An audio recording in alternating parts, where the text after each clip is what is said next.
Welcome to Everything Pro Wrestling. Everything Pro Wrestling is a show by the fans for the fans. I have a brand new guest with me today. It is Lucas Lamke. Lucas, what is going on, my brother? Hey, CJ, how you doing? Thanks for inviting me. Appreciate it. We are here to talk about a little NXT Takeover Chicago, and we will have another video for Backlash immediately after this, so if you are interested, please let us know. There are some things that you can do to help out the show. I am looking for people to like the video, subscribe to the channel. We're so close to 100 people. Just help me get there. So close. You can drop an elbow on that like button, as I said. Follow us on Twitter. Join the Facebook group page. Lots of good conversation going on in there today. And let's get right into it. Let's talk about a little NXT Takeover Chicago. Lucas, we're getting into this match right now, and it looks like at the moment that they only have 4 matches on the card. Yeah. Do you predict them adding more? Do you think we're just going to get really long matches from this? I almost hope they don't add more. I'd rather have the matches be a little longer so the wrestlers can actually do something with them. Because some of the matches, can be kind of short and annoying. And I prefer longer matches anyway. Personally. Yeah, I can see that. We'll see how they want to play this off or how they want to get through with the show. We have Adam Cole as a possible rumored free agent. He's the hottest free agent out right now. He is making moves ever since Ring of Honor, him being kicked out of the Bullet Club, replaced with Marty Scurll. It's crazy times right now, and everybody thinks we're going to see Adam Cole on this show. What do you think? I don't know. I mean, I like Adam Cole. I think he's a good wrestler. I don't know if we're going to see him on this show. I wouldn't mind if we did, but it might be a bit too soon for that. Maybe wait for, I don't know, maybe wait for something more important to throw him into, It just seems like, because he'd most likely be involved in what? Roode Itami match? A lot of guys are seeing later on sitting by ringside. Yeah, you could see that, like, how they did with Roode, and I get that, but he'd just be a face in the crowd if anything. He'd be like, oh, he's there, oh wow, but in the end, he's not really going to do much. All right, well, I don't know. Hopefully, I don't see him doing anything, but hopefully people will get a glimpse of him, see him in the crowd. Who knows what their plans are for this show? Let's get into the first match. I think the opening match is going to be for the UK Championship. And a special note, Jim Ross and Nigel McGuiness will be calling the action in the ring, and they'll be on commentary. It looks like they are the new UK Championship calling team. I guess is that what they want to call it? I'm not sure what these shows are going to be called, but Jim Ross and Nigel McGuiness are basically those guys. And I like the group there, the pairing of those two. But I don't know. 205 Live has left me kind of sour on all this stuff, so. I'm excited, honestly, for it. Like I like Jim Ross. Always liked Jim Ross.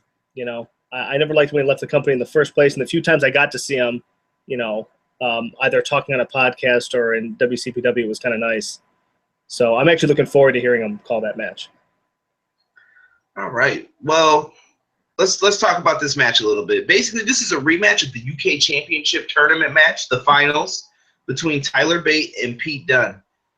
Tyler Bate basically plays the role of the underdog kid who is going to outpower you, outmuscle you, and he's a brawler. He can fight versus the bruiserweight Pete Dunne. I predicted Pete Dunne to win the whole thing last time, and everyone was surprised by that. But I've seen Pete Dunne work before, and he's so good. He reminds me of William Regal so much in his style, his mannerisms, the facial expressions that he makes. He's really good at his job. Lucas, I'm going to give it to you first. Who's taking this match? I think it's going to be Pete Dunne. I feel like Bates had it for a while. He's done a decent job with it. But I think that Pete Dunne's more fun. He just seems like an interesting guy to have the belt. And I just think that he could, probably take it a different direction than Bate could. So that would be my prediction. I am also going with Pete Dunne for the win. I think that it's his time. I feel like Tyler Bate has kind of had a reign similar to TJ Perkins when he first won the Cruiserweight title. Yeah. Yeah, it's cool. I know you've been a good champion. You put on good matches, but you're not elevating this to the next level. And I think Pete Dunne could be the guy who elevates it a little bit more. So I'm with you on that one. Let's get to the next match, the NXT Women's Championship match here. We have Asuka defending her title in a triple threat match versus Ruby Riot and Nikki Cross. Ember Moon was supposed to be in the match. Ember Moon was injured at the hands of Asuka in that Battle Royal when she took that nasty bump out of the ring. She is out right now, and I think that this is leading to a good storyline between Asuka and Ember Moon. Hopefully that will culminate at NXT Brooklyn when they have that show in August. But for this match, I'm honestly going to say this is probably my easiest pick of the night. I'm going with Asuka to beat these women. It tells a better story, and she probably should break Goldberg's streak because Goldberg's streak is honestly bullshit. So I said it. I'm not going to lie. I don't believe that those numbers happen that fast. No, the streak's not real. I mean, they made numbers up in between shows. Like, I mean, it was kind of obvious, but I agree with you. I think that Asuka will retain because I don't think right now that either Ruby Riott or Nikki Cross pose much of a challenge. I think the only person who should take it off her is Ember Moon. I mean, who else could really? I mean, once she got to NXT, I think everyone thought that she would be the only person to really challenge her for it. When it came time for Asuka to drop the belt, I think it'll have to be Ember Moon. Yeah, Ruby Riott and Nikki Cross seem like they're in their own kind of storyline, which I don't understand why they're feuding either. But like I said, there's bad blood there already, and I think that can lead to it. And I'll even go as far to predict Ruby Riott will be the person to take the pinfall or submission in this match. Yeah, I could see that. I mean, I'm a big fan of Nikki Cross though. Like I think she's a psycho, and for some reason I'm into that type of stuff. But I don't know. I just like her character, and I think she'd be an interesting champion if she ever gets to be one, which I think she will. I think Ruby and her will both hold the title eventually once Asuka's out of the picture, once Asuka moves up to the main roster. But yeah, I can't see them taking it from Asuka. No, she's too much of a badass. I agree on that note. Let's see here. The NXT Tag Team Championship ladder match. Lucas, what are you drinking there, buddy? I was just drinking some bourbon. I feel like it's that time of the day to do it. This is still a PG show, folks. Kids do not drink. But enjoy your adult beverage here, sir. So we have the NXT Tag Team Championship match and a ladder match. To me, this could lead to so many great things for either team. And me and you have had in-length discussions about DIY's tag team matches, and are they going to win? Are they not? And they are usually what costs me my matches in these predictions when I'm going against somebody by me picking them. The Authors of Pain versus DIY in a ladder match. Lucas, I'm going to you first. You can give your thoughts on the match, whatever, and then your prediction. Was the Revival 2-time champions? Yes. Okay. Because I don't know if there was a first one yet. I just can't remember. I don't think DIY are going to win. I think it'll be an amazing match because with them and ladders could only yield positive results. But I don't think that they're going to win it because I think they're primed to probably move up to the main roster. I know it might feel kind of early, but if they'll go up if they lose this match. But I don't think Authors of Pain are going to let the titles go. I just feel like you got to establish these guys as real big powerhouses, which they have kind of already done. But I mean, if they could beat DIY in a ladder match, I feel like that would really cement them in as the premier NXT Tag Team Champs. You know what? I'm still going to go against you. This will be the one where we disagree, right. Sir. Let me write that down. I am definitely going to take DIY to win this match. Now, here's why. If Authors of Pain lose, they look strong. They still have not been pinned or submitted yet. DIY losing equals a breakup, and I really don't want to see Tommaso Ciampa destroy Johnny Gargano like that after this match. I just can't deal with that. And I know I keep predicting DIY, but I have faith, and I think these guys deliver great matches. That's why I'm so surprised that they didn't get a longer run with the belts. they just defeated them right away, like right back. And I'm like, wow. And then again, Authors of Pain win. Who is the team that beats them? Is it TM61? How close are they to being back to full health? I don't know, but I like TM61. I think those guys are fun. Like just the way they jump all over the place, the shit they do is really fun. Yeah. I think that if anyone's going to beat them, it's them because they're kind of an underdog team.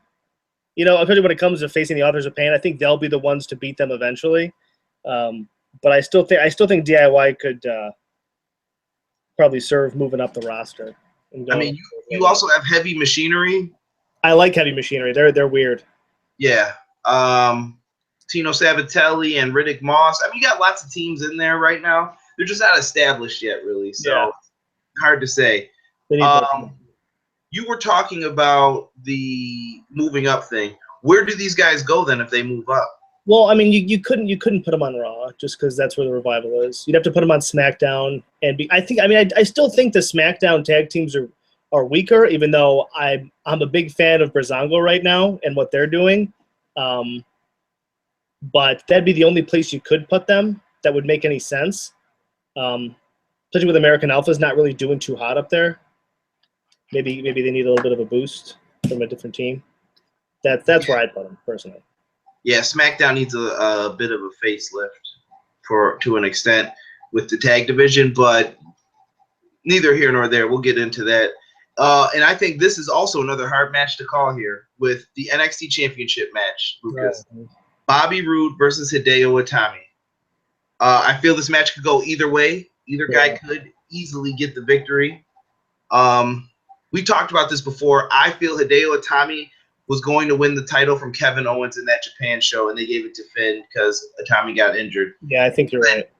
He's been getting injured time after time after time after time. And there is my one thought about this show, the GTS.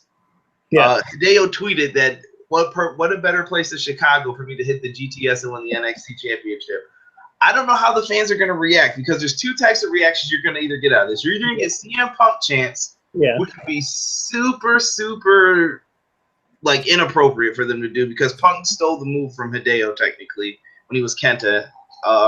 Or you could either get them showing so much respect to him like, oh, and overselling it and making it a great victory for him if he wins with it. Lucas, I want to go to you first for who wins this match. I'm taking the obvious ones. Who do you have taking the victory here? This one was hard for me. It's the only one, honestly, the entire card that I thought was difficult to decide. But I think that Roode's probably going to keep it, only because they've had a lot of flip-flops with this title for a while. Because it went from Balor to Joe to Nakamura, back to Joe, back to Nakamura, and then to Roode. It's like, when are they going to start giving someone an established run with this belt? And I think that it would be silly to move it, even though I think Itami deserves the belt, but he should have had it like a year ago. But because he was so hurt, he couldn't get it. So at this point, I think it's best that they just kind of establish this long-running feud. And then when Bobby Roode's ready to move up to the main roster, they got room for him, then he'll drop it to Itami, I think. Because Itami would be a good champion, just not right now. I am also not really behind this feud because not too much has happened with it for me to be invested enough into it or care about it enough. I'm taking Bobby Roode for the victory. I think that you can get more heat and have a rematch, like I said at the Brooklyn show, with a little bit more heat behind it, or maybe make it a triple threat or a four-way with adding in Drew McIntyre and maybe Cassius Ohno. I mean, you could mix it up a little bit and add some other guys into it. Strong would be good too. Who? I like Strong. I think he'd be good too. Ronnie, yeah. I think eventually he'll make a good champion, but he still needs time. And I think the feud itself needs time too. So like the feud just needs more meat. It doesn't have enough for it to like be impactful for Itami to win the title. Yeah. Guys, that's all that we have for this show. Lucas, did you have anything you wanted to promote? Anybody you want to say hello to? No, I don't really know anybody. That's an appropriate answer for this, Lucas. I love it. Fans, thank you very much. Once again, if you didn't, please make sure that you super kick the like button, subscribe to the channel, and get ready to join us again because we're going to do our Backlash video in a few minutes here. So get ready to join us right back with Lucas once again. Thank you.